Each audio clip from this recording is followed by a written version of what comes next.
Today, I'm sharing 4 steps on how to make weather calls. And if you stick with me to the end, I have a bonus tip that is going to really help you if the crap hits the fan. So, step number 1, um, when when preparing for weather calls, prep for the moment. So we have been having these crazy, this is summer 2026, and we've been having crazy weather. It's swinging from record heat to like the heat index being 112. And then in the evening, it swings down to 73 degrees, or like these wild thunderstorms that are just coming out of like nowhere. And they're very strong with like lightning and all the things. So it's these steps should help you to navigate making your weather calls, your weather determinations as easily as possible, even though it's a hard situation and it's a hard determination to make. These steps will help you to at least make the basics easier to do. So step 1 is to prep for the moment. And prepping for the moment means creating contact lists. So right now I'm working a concert, planning I have planned it. We're already underway. A concert series that has all these mini series within it. So each one of these series is held in a different park and has a different set of staff that help to run it and to organize it. But it's a contact list of people, of all your key individuals. So your cell phone number is on there. The artist number is on there.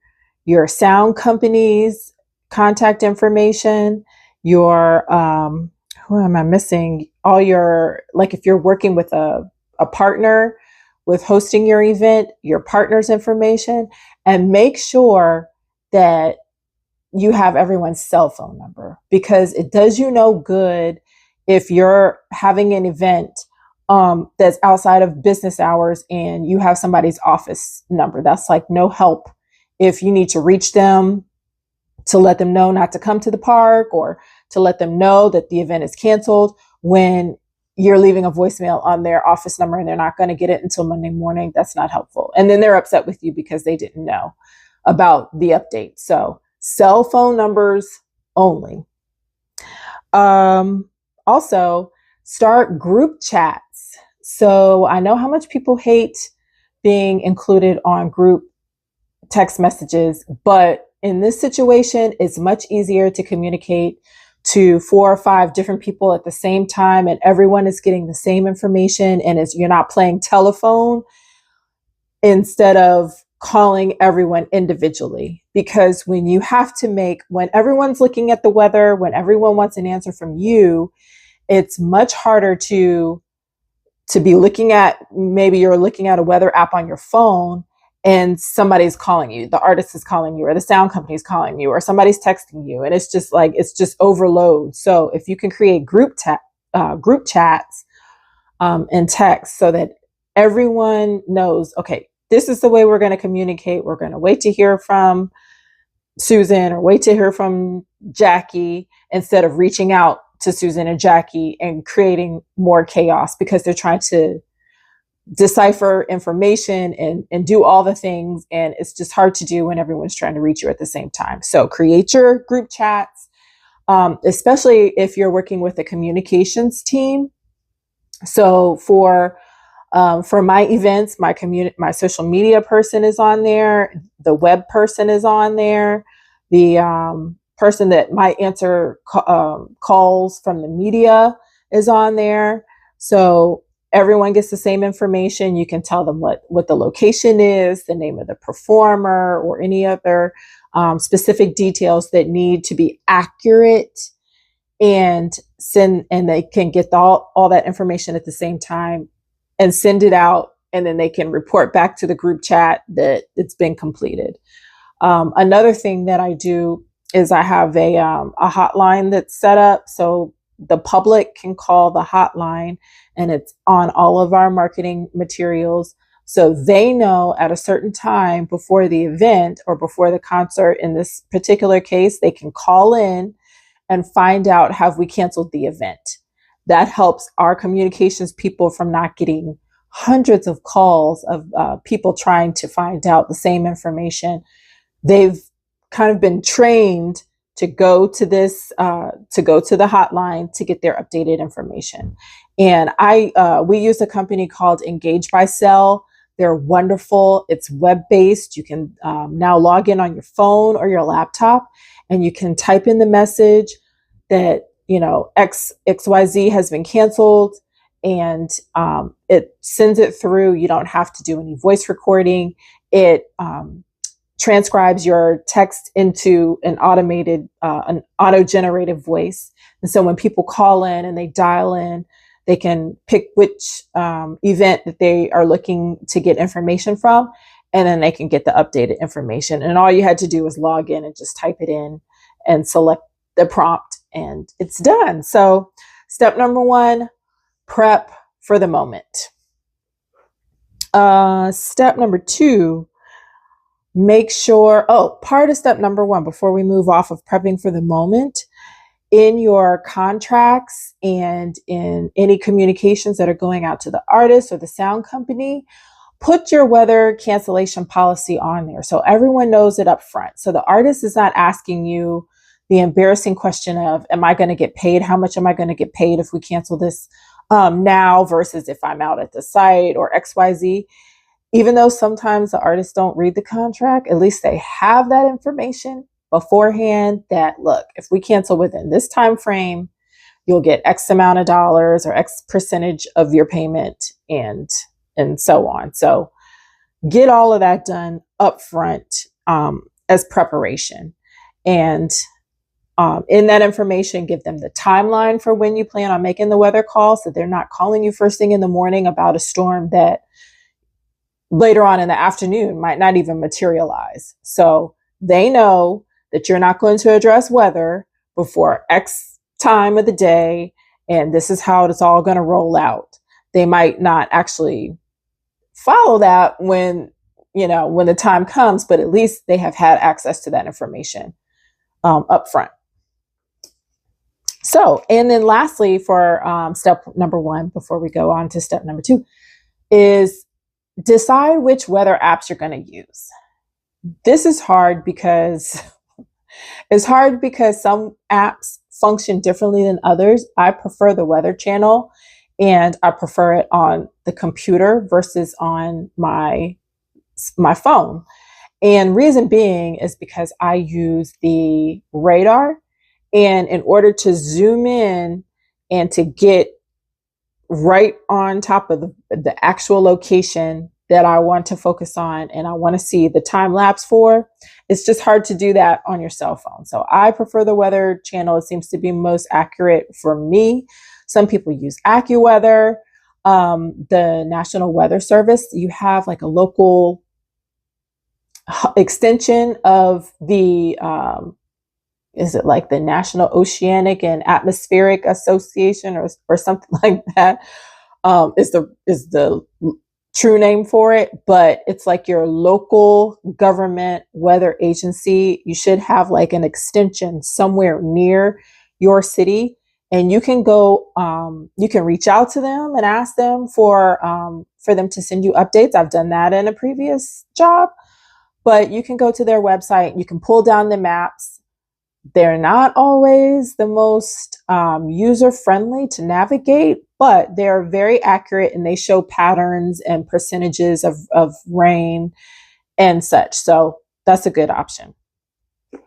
Okay, step number 2, create guidelines for your determination. Because when it gets down to making the call, it gets very emotional, because you've been speaking with these artists for like months on end. You've been planning this event. You've put your heart and soul into it. You've spent all your time trying to make this a wonderful event. And then here comes the weather. And what should be an easy determination gets really hard, and it gets gray area-ish. And it's hard to just rip off the Band-Aid and make the decision.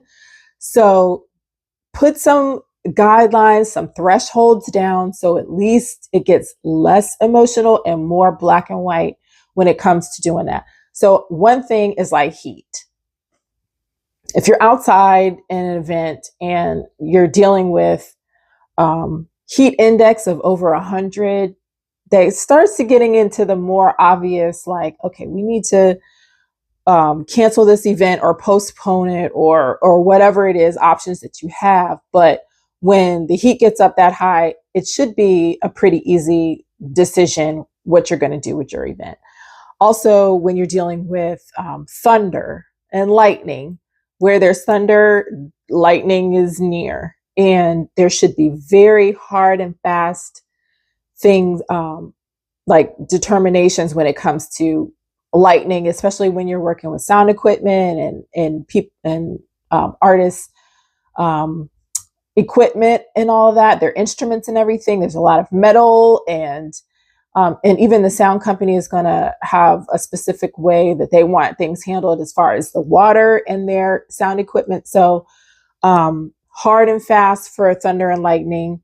If you see it within like a 10-mile radius, wait 20 to 30 minutes before you start your event again, before you resume activities. And sometimes that can be the killer to your event. I mean, if you're waiting 30 minutes for an hour-long show, and I mean, like at that point, what are you going to do? You might as well just go on and cancel the event. So hard and fast. Another one is so for rain, using percentages, overall daily percentages, is a really hard thing to do. I don't recommend using rain percentage or precipitation percentage as a hard and fast rule, because like where in the county that I live and work, it's very large. And so what could be happening in one part of the county is not happening in the other part of the county. And if you use an overall rain percentage, you could be canceling an event that may never see rain, where another part of the county, it could pour down and then it could be done in 10 to 20 minutes. So the percentage of the rain is not really a great determination of whether you should cancel it or not. Now, unless you've had like a week long of rain and it's rained the past 3 days, it's going to rain the next 3 days. And so then it gets a little more obvious, but I wouldn't use that. I would use rain be very specific about rain. So step number 3 is take the temperature. And what I mean by that is call your artist, ask them how they feel about being out in the rain. Ask them how they feel about the weather, and do they feel comfortable with their, with their travel and with the instruments that they have and everything. Kind of take their feelings and that relationship into account when you're making your weather determination, because you'll find that you could make an assumption about how an artist feels and it can be completely wrong. I've dealt with some artists that I thought would be very particular about like their costumes and their instruments. And they were like, look, we have already come up with a contingency and we're down for the program. So we're ready to outrun the rain. And so give them an opportunity to have a voice in the decisions. And then also talk to your sound company if you're working with outdoor sound, and let them know to be prepared to protect their equipment from the rain, but also ask them. And they also have access to weather apps that maybe you don't. So ask them, what do they see? And you kind of bounce what you see off each other and walk through the next steps together, instead of just saying, this is what I see, this is what I say we're going to do, and not offer anyone a voice in the matter. So let this decision be collaborative. And step number 4 is make the call. Make the determination. Don't be scared. I mean, you've got to do it. They've put you in this position because they trust you, or you're in the position because you trust yourself. And sometimes you're just going to have to make the call. And if it's wrong, then you did your best. But, for us event planners, we didn't go to school to be meteorologists or to be on the local weather station and telling the world what to do about the rain or about the weather. We're event planners. And along with that comes the responsibility of having to figure out the weather, but we're not experts. And I think people at the end of the day, even though they might question our judgments, I think they understand how difficult of a decision that it is and how quickly we have to make a decision. Like, we don't have a lot of lead time to make a on time, the day of, this is the situation, we're about to start this event type of call. It's really hard to do. And a lot of people, I think if they would put themselves in our shoes, they would find that it's a really, really hard thing to do. So go ahead, make the call. If you're wrong, just do your best next time. And if you're right, then you made the right call. That's all you can do. And if you do make the call and then it looks like, like it's not going to rain or it's not going to storm, or it turned out to be not as hot as you thought that it would be, or whatever type of situation didn't happen that you thought would happen, give yourself some grace. So, and also if you want to pray about it, if you make the call and then you're just waiting on the rain to happen, throw some prayers up that it does rain. I've done that many times. And for the bonus tip, document. CYA, cover your, because if it ever gets down to financially that you're being held responsible for some type of decision that you made, or some big wig is upset with the decision because it cost them money, or they were upset because they wanted to see their favorite band and it didn't happen, or if it didn't rain and the public is calling or sending nasty grams to your email, or whatever the reason, document what the situation was at the time that you made the call. And if that's, look, there was radar, this is a percentage of rain that it was in this over the park at the time. This is how long it was projected that it was going to rain.